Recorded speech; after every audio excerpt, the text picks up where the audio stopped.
வீட்டு மேல காத்தடிக்குது, காத்து ரொம்ப நாத்தடிக்குது, சைடுல பார்த்தா குப்பை மேடுமா.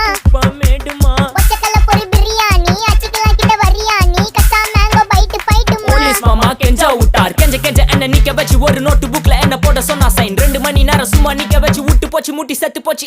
போக சொன்னா என்ன சரி போட்டா வேணா, தப்பு நான் தான் பண்ண ஒத்துக்கு நப்புன. வண்டி ஏத்த முன்ன 2 மணிக்குள்ள ஸ்டுடியோ வந்துட்டு பிராக்டிஸ் பண்ணலாம் சொன்ன ஃப்ரெண்ட் கிட்ட.